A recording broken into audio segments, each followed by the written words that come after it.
लपंडाव मालिकेच्या आजच्या भागामध्ये आपण पाहतो की एक हवालदाराला एक माणूस सांगत असतो की साहेब, आमच्या गावाच्या बाजूला जी दरी आहे ना, तिथे एक प्रेत सापडलेलं आहे. आता प्रेत सापडलं हे ऐकून कबीर म्हणतो, काय प्रेत? कशी आहे ती साधारण बाई दिसायला? काही वर्णन करू शकाल का? त्यावर तो माणूस सांगतो की ती बाई नाही, तो पुरुष आहे. तर दुसऱ्या बाजूला इकडे सखी ही आता कबीरला जेवणाचा डबा द्यायला त्या ठिकाणी आलेली असते. त्यावेळी कबीरची नजर सखीवर पडते. कबीर आता विचार करतो, बेबी सरकार इथे, मला पहिलं लॉकअपमध्ये गेलं पाहिजे.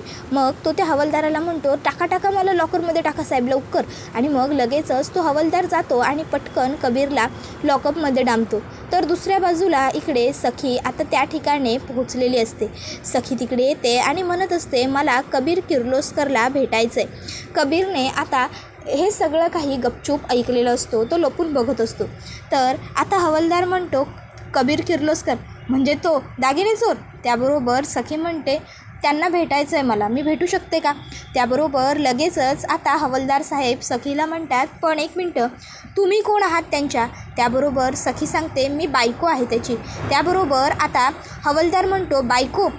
पुरावा काय तुम्ही त्याची बायको असल्याचा? त्यावर सखी रागवते आणि म्हणते, हे काय, मंगळसूत्र घातलं आहे मी गळ्यात, उगाचच्या उगाच मी कोणालाही माझा नवरा म्हणेन का? त्याबरोबर मग आता सखीला ताबडतोब आठवतं की जेव्हा तिचं मंगळसूत्र पडत होतं तेव्हा कबीरने ते पकडलं होतं आणि नंतर ते त्यानेच तिच्या गळ्यातही माळलं होतं. त्यानंतर सखी आता ते आठवते आणि पुन्हा ती त्या जुन्या आठवणीत जाते आणि म्हणते, नाही भेटायचं आहे मला त्या खोटारड्या माणसाला. आणि मग ती पुन्हा तिकडनं बाहेर निघून येते. आता सखी ही तिकडनं बाहेर आल्यावर तिच्या फोनवरती दाभाडे मावशींचा फोन आलेला असतो. आता सखी विचार करते, दाभाडे मावशींचा फोन उचलते, नाहीतर त्यांना टेन्शन येईल. पण आता कान्हाबद्दल इतक्यात तरी त्यांना काहीही सांगायला नको. जर मी आत्ता काही सांगितलं तर त्यांना आणखीन जास्त टेन्शन येईल, ते चांगलं नाही होणार. त्यापेक्षा मी फक्त ते विचारतील तेवढंच बोलेन. सखी फोन उचलते आणि म्हणते, हां हॅलो, बोला ना मावशी. त्याबरोबर मग दाभाडे मावशी म्हणू लागतात, सखी काय गं बाळा, कशी आहेस? सखी म्हणते, मी ठीक आहे मावशी, तुम्ही सांगा, तुम्ही कशा आहात? त्याबरोबर मावशी म्हणतात, मी सुद्धा मजेत आहे. बरं मला सांग, कान्हा कसा आहे गं? त्याबरोबर सखी म्हणते, आहे ना, तोही ठीक आहे. त्याबरोबर मग आता मावशी म्हणतात, बरं मला सांग, तुमचं सगळं व्यवस्थित सुरळीत सुरू आहे ना? तुमचा संसार कसा सुरू आहे? सखी म्हणते, संसार छान संसार, चांगलं सगळं सुरू आहे मावशी, तुमच्या आणि साईबाबाच्या कृपेने सगळंच व्यवस्थित आहे की. त्याबरोबर मग मावशी सखीला म्हणतात, स्वतःशी आणि माझ्याशीही खोटं बोलून झालं असेल तर आता जरा खरं बोलशील? कबीरला माफ केलंस का तू? त्याबरोबर मग मात्र आता सखीला कळत नसतं की काय बोलावं. मग सखी म्हणत असते, मावशी तुम्हाला सगळं? त्याबरोबर मावशी म्हणतात, हो मला सगळं माहिती आहे, मला जानूने सर्व गोष्टी सांगितलेल्या आहेत. त्यामुळे आता मी तुला खरं विचारते, सांग मला, तू कबीरला माफ केला आहेस का? त्यावर मग सखी आता म्हणू लागते, मावशी अहो कसं माफ करू मी त्याला, तुम्हीच सांगा. अहो आपण विचार तरी केला होता का की तो आपल्याबरोबर एवढं मोठं खोटं बोलू शकेल म्हणून? त्याबरोबर मावशी म्हणतात, सखी अगं, सखी म्हणत असते, मावशी गेल्या वेळी जेव्हा मी मंगळसूत्र काढत होते तेव्हा तुम्ही मला ते काढण्यापासून रोखलं होतं. आता मला सांगा, यावेळीसुद्धा जर मी मंगळसूत्र काढणार असेल तर तुम्ही मला रोकाल का? मावशी म्हणतात, पहिली गोष्ट सखी, जेव्हा तुझ्या हात तुझ्या मंगळसूत्रांकडे काढायला वळतील ना, तेव्हाच मी तुला थांबवेन. आणि दुसरी गोष्ट, आता तू तुझ्या गळ्यातलं मंगळसूत्र कधीही काढणार नाहीस, कारण आता तू कान्हाला स्वीकारलंयस, तू कान्हामध्ये गुंतत गेली आहेस सखी, कळतंय का तुला? त्यावेळी सखीला आता कान्हाने तिचा जीव वाचवलेला प्रसंग आठवू लागतो. त्यानंतर ती कंदील लावताना पडत होती तेव्हा त्याने तिला सावरलं होतं ते आठवू लागतं. नंतर काही गुंड रस्त्यात त्यांना अडवत होते तेव्हा कान्हाने त्यांना मारलं होतं ते आठवू लागतं. त्याचबरोबर लकीने सखीला जेव्हा किडनॅप केलं होतं तेव्हा त्याने त्या गुंडांना मारलं होतं, लकीला मारलं होतं, ते सगळंसुद्धा आठवतं. मावशी म्हणत असतात, सखी हे बघ, मला वाटतं की जर तुला वेळ लागत असेल निर्णय घ्यायला तर तुला वेळ दिला पाहिजेस, तडकाफडकी कुठलाही निर्णय घेऊ नकोस बाळा. सखी म्हणत असते, मावशी मला कबीरकडनं हे वागणं अपेक्षित नव्हतं. मावशी म्हणतात, अगं कबीर आणि कान्हा नावांमध्ये काय बसली आहेस तू घेऊन सखी? नावं ही फक्त माणूस ओळखण्यासाठी असतात. आणि मला सांग, तू कबीरबरोबर आता एवढी पुढे गेली आहेस ना आयुष्यात की तुला मागे येता येणं शक्य नाही. मग तू काय करणार आहेस? बाळा, विचार कर आणि शांतपणे निर्णय घे. तर दुसऱ्या बाजूला ह्या आता किरणला सांगत असतात, किरण, अरे आपलं ते जे नवीन ब्रँचचं काम सुरू आहे त्याचं कुठवर आलं आहे? किरण सांगतो, चालू आहे त्याबरोबर म्हणतात, आणखीन एक गोष्ट, आजच आपल्या HR डिपार्टमेंटबरोबर डील कर, काय करायचं आहे ते ठरव आणि ताबडतोब मला कळवून टाक बाकी पुढच्या गोष्टींचं काय कसं करायचं ते. त्याबरोबर लगेचच आता तो म्हणू लागतो की हो काय करायचं ते मी सांगतो तुम्हाला, तुम्ही निश्चिंत राहा. त्यानंतर मग म्हणतात बरं, आणि त्याबरोबर आता त्या म्हणतात झालं मग कामाचं बोलून. किरण म्हणतो मी निघतो मग. त्यावर म्हणतात थांब, कबीरचं काय सुरू आहे? तो कुठे आहे? काय करतो आहे? त्याबरोबर मग आता लगेचच कबीरबद्दल विचारल्यावर किरण म्हणतो अहो मी म्हटलं होतं ना तुम्हाला की तो सध्या म्हणजे बाहेर आहे म्हणून. त्याला थोडीशी त्याची स्पेस हवी आहे जे घडलं आहे तेथून बाहेर पडण्यासाठी. बाकी काय सांगू त्याच्याबद्दल. त्याबरोबर म्हणत असतात, इथे माझा नातू तो मुलीवर त्या एवढा प्रेम करतो आहे की तिच्या नादात तो पूर्णपणे व्याकुळ झालेला आहे. तिच्यापेक्षा महत्त्वाचं, तिच्यापेक्षा पुढे त्याला काहीच दिसत नाही आहे. त्या मुलीलासुद्धा माझ्या कबीरबद्दल हे असंच काही वाटतं आहे की नाही, देवाला माहिती. त्याबरोबर किरण म्हणतो बरं मग मी निघू का? त्यावर म्हणतात, कबीर खरोखर म्हणजे बाहेर आहे हे मला तू तुझ्या जान्हवीची शपथ घेऊन सांग बरं. आता जान्हवीची शपथ घ्यायला सांगितल्यावर किरण म्हणतो, शपथीची काय गरज आहे म्हणतात घे ना. मग किरण शपथ घेतो आणि पाठीमागे बोटाची रिंग बनवतो. तर दुसऱ्या बाजूला सखी ही परत कबीरकडे आलेली असते आणि ती कबीरला म्हणत असते, मी डबा आणलाय, हे घे. कबीर म्हणतो, काय सांगू सखी मॅडम, माझे इकडे किती हाल सुरू आहेत ते. अहो ना इकडे चांगलं जेवण मिळतं ना मला चांगली शांतता. अहो हे बघा हे डास नुसते, यांना तर मी यांचा फॅमिली बुफेच वाटतो. कधीही येतात, कितीही मला चावतात आणि खातातो. आणि बघा यांना ना मी यांचा कॅफेटेरियासुद्धा वाटतो. अहो कितीही कॉफी प्यावी तसं माझं रक्त पितातो. खूप त्रास होतो आहे मला सखी मॅडम इथे, काय सांगू तुम्हाला. असा कंटाळा आला आहे म्हणून इथे नको वाटतो आहे, पार जीव खूप दमल्यासारखं होतं, खूप कसं तरी. त्याबरोबर सखी म्हणते सॉरी. त्यावर कबीर म्हणतो, सॉरी कशासाठी म्हणताय तुम्ही? त्याबरोबर मग सखी म्हणते, ही सगळी तुझी जी काही अवस्था आहे ती माझ्यामुळेच तर आहे ना, मीच तर जबाबदार आहे ह्या सगळ्याला, म्हणून म्हणते सॉरी. त्याबरोबर मग कबीर म्हणत असतो की नाही ठीक आहे हो. इतक्यात आता तिकडे एक हवालदार चटणी भात घेऊन आलेला असतो. तो म्हणतो, हे घे, जेवून घे. त्याबरोबर आता सखी ते जेवण बघते आणि म्हणते, हे काय चटणी भात? अहो कसं खाईल तो हे जेवण? त्याबरोबर मग आता लगेचच हवालदार साहेब म्हणतात की अहो त्याचं नशीब आहे म्हणून त्याला एवढं तरी मिळालं आहे. त्यावर सखी म्हणते, नाही नको, तुम्ही हे जेवण परत घेऊन जा, मी त्याच्यासाठी जेवणाचा डबा आणला आहे, तो खाईल ते. मग हवालदार कबीरला बेस्ट ऑफ लक खुणावतो आणि निघून जातो. त्यानंतर सखी आता कानाच्या समोर ते जेवण घेऊन येते. कबीर आता म्हणू लागतो की बेबी सरकार, अहो पण मी कसं खाणार? कालपासून अंघोळ नाही, फ्रेश नाही झालेलो, कुठे हात लागलेत, हात ठेवलेत, माझे हात किती घाण आहेत, खराब आहेत. त्यावर सखी म्हणते, मग आता तुझी काय इच्छा आहे, मी तुला भरवू का?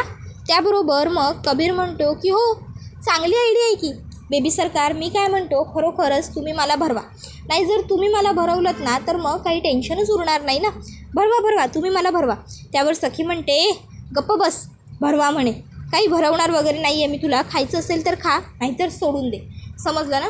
मी काही तुझ्यावर प्रेम आहे म्हणून हे जेवण घेऊन आलेली नाही आहे, माणुसकी म्हणून आली आहे. त्यावर कबीर म्हणतो, माणुसकी म्हणून आला आहे ना, मग आता भरवा की.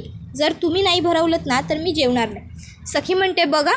त्यावर कबीर म्हणतो, हो खरं बोलतो आहे मी, जर तुम्ही मला जेवण नाही भरवलं तर मी हे जेवणार नाही आहे. त्यावर सखी म्हणते, ठीक आहे, नाही जेवायचं आहे ना तुला, नको जेव, राहा उपाशीच. आणि मग ती ते जेवण तिथेच ठेवते आणि तिकडनं चाललेली असते. कबीरला वाटलेलं नव्हतं की सखी खरोखर निघून जाऊ शकते.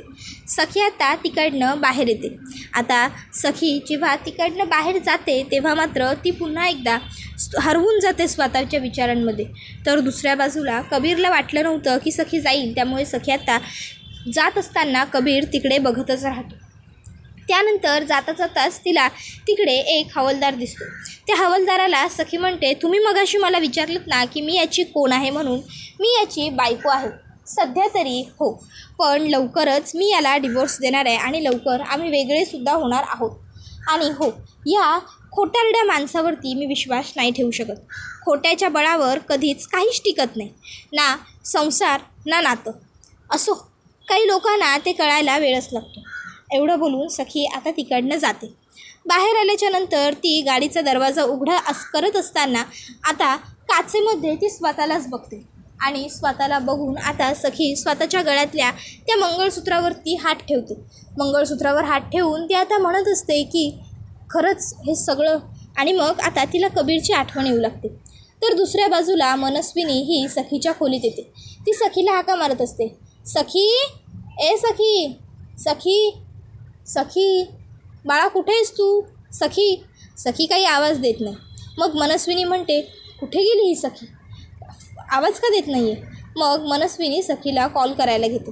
तर तोपर्यंत इकडे कबीरकडे पुन्हा एकदा सखी आलेली असते.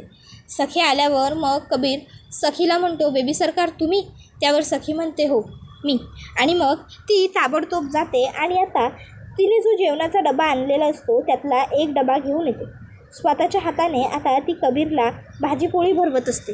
एक घास भरवल्यानंतर आता कबीर हा पूर्णपणे मंत्रमुग्ध झालेला असतो. कबीर खात असतो, सखी लाजत असते, सगळं कसं छान सुरू असतं. त्यानंतर आता कबीर स्वप्न बघतो, ज्यामध्ये आता किती सांगायचं आहे मला तुला, किती सांगायचं आहे हे गाणं वाजत असतं. कबीर तुरुंगाच्या बाहेर आलेलं असतो. जेलमध्ये सुंदर छान डेकोरेशन असतं, लाईट इफेक्ट असतात आणि कबीर सखीला म्हणत असतो, किती सांगायचं आहे मला तुला, किती सांगायचं आहे. हे गाणं बॅकग्राऊंडला सुरू असतं. कबीर आता एक बेडी घेतो, सखीच्या हातात एक बांधतो, स्वतःच्या हातात एक बांधतो. त्यानंतर दोघंजणं बॉल डान्स करू लागतात. त्यानंतर आता हे सगळं सुरू असतानाच मध्येच हवालदार कबीरला हाक मारतो, काय रे उठ. त्याबरोबर कबीर डोळे उघडतो आणि त्याच्या लक्षात येतं हे सगळं स्वप्न आहे. कबीरला तो हवालदार विचारतो, काय रे तू जेवला नाहीस का? त्यावर कबीर म्हणत असतो, दे ना दे, ते जेवण दे, मी जेवतो. त्यानंतर मग कबीरला तो हवालदार जेवण देतो. इकडे मनस्विनी सखीला फोन करत असते, पण सखी फोन उचलत नसते. आता मात्र मनस्विनीची चिडचिड होते आणि मनस्विनी म्हणत असते, ओ डॅम, उचल फोन सखी, उचल. आणि त्यानंतर मग आता सखी ही फोन उचलते. फोन उचलल्यावर मनस्विनी सखीला विचारते, सखी बेटा तू कुठे आहेस? अगं मी तुझ्या खोलीत आले होते. सखी म्हणत असते, मी ते आई. इतक्यात मागून पोलिसांच्या गाडीचा सायरन वाजतो. सायरन वाजल्यावर मनस्विनी म्हणते, सायरनचा आवाज? पोलीस म्हणजे? सखी तू पोलीस स्टेशनला आहेस? सखी बाळा तू पोलीस स्टेशनला गेलीस? सखी तू त्या कबीरला भेटायला नाही ना गं गेलीस पोलीस स्टेशनला? हां नाही गेलीस ना तू पोलीस स्टेशनला? बोल ना बाळा बोल. त्याबरोबर सखी म्हणते, आई मी पोलीस स्टेशनमध्येच आहे आणि मी त्या कबीरला भेटायला झाले होते. आई पण अगं ऐक ना, मी काही त्याला भेटायला असे आले नव्हते गं, मी त्याच्यासाठी ना जेवणाचा डबा घेऊन आले होते, खरंच, बस बाकी काही नाही. त्याबरोबर मनस्विनी म्हणते, काय जेवणाचा डबा? त्यावर मग सखी म्हणते, आई आपण घरी आल्यावर बोलूया हां, मी सविस्तर सांगते तुला सगळं. आणि मग ती फोन कट करते. त्याबरोबर आता मनस्विनीला हे सगळं ऐकून खूप जास्त राग आलेला असतो. आता इतक्यात त्या ठिकाणी नंदा मावशीसुद्धा येतात. नंदा मावशीने हा सर्व प्रकार लांबूनच पाहिलेला असतो. नंदा मावशीने सगळं ऐकलेलं सुद्धा असतं. त्यामुळे आता ती लगेचच तिकडे येते आणि एक असं विचित्र गाणं म्हणू लागते, ज्यामुळे सरकारला राग येत असतो, इरिटेट होत असतं. त्यानंतर मग लगेच आता ती म्हणू लागते, बघितलंस ना मी म्हणलं होतं ना तुला की हे असंच होणार म्हणून. हां आज ती सखी त्या कबीरला भेटायला तिकडं गेली. उद्या सगळी प्रॉपर्टी बी त्याच्या नावावर करेल. त्याच्या आधी तू काहीतरी कर आणि मला माझा हिस्सा दे. त्याबरोबर मनस्विनीला राग येतो. मनस्विनी आता नंदाचा गळा आवळायला हात वर करते खरे, पण मग ती स्वतःला थांबवते. तेच हात ती तिच्या गळ्यात घालते आणि म्हणत असते, मला ब्लॅकमेल करायचं नाही, मला प्रेशरही द्यायचं नाही, समजलं ना? अजून प्रॉपर्टी माझ्या हातात आलेली नाही आहे. हातात आली की काय करायचं ते बघू. एकतर एवढी सगळी प्रॉपर्टी आहे आणि अजून माझ्या प्रॉपर्टी सगळी ताब्यात आलेली नाही आहे. त्याबरोबर नंदा मावशी म्हणत असते, एक मिनटं, सगळी प्रॉपर्टी तुझ्या ताब्यात आली नाही म्हणजे? लक्षात ठेव, या समज तुला काय बी मिळणार नाही आहे. ह्यातला अर्धा हिस्सा तू मला देणार आहेस, विसरलीस काय? लक्षात ठेव, जर मला माझा हिस्सा नाही मिळाला तर मी काय करीन ते तुझं. त्याबरोबर मग मनस्विनी म्हणत असते, बिझनेसमधलं तुला काही कळतं तरी का? बिझनेस घेऊन तू काय करणार आहेस? तुला काही येतं का? चालवता येतं, सांभाळता येतं? त्याबरोबर मग नंदा मावशी म्हणते, अच्छा अनाडी हाय होय म्या? नाही, अनाडी हाय म्या, मला काही येत नाही, पण काय ना मी शानी हाय म्हणून तुझ्याकडं फक्त अर्धा हिस्सा मागितला आहे. जर मी एडी झालो की नाही तर सगळी प्रॉपर्टी स्वतःच्या नावावर करून घ्यायला कमी करणार नाही. त्यावर मनस्विनी तिच्याकडे रागाने बघते. तशी लगेचच आता मावशी तिला म्हणते, माझ्याकडं हे असं डोळे काढून बघायचं नाही या, डोळे खाली करून बघायचं. लक्षात ठेवायचं, तुला जन्माला म्या घातलं आहे, त्यामुळं माझ्याशी हुशारी करायला जायचं नाही, लक्षात ठेव. त्याबरोबर मग मनस्विनी गप्प बसते. त्यानंतर दुसऱ्या बाजूला सखी घरी आलेली असते. घरी आल्यावर सखीला सगळेच जण ओरडत असतात. सखीला आता गौतम काका काही बोलत नसतो, पुरुषोत्तम काका ओरडतो. त्यानंतर मीनाक्षी काकूसुद्धा म्हणते, सखी हे बघ, तुझं वागणं अत्यंत चुकीचं आहे. अगं तू जे काही वागतेस ना त्यामुळे त्या कबीरला आणखीन जास्त होप्स वाटत जाते.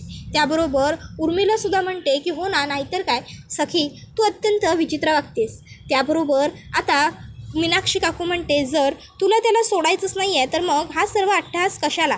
काय अर्थ आहे या सगळ्याला? सखी हे बघ, मला वाटतं तू त्याच्यापासून लांब राहायला हवं.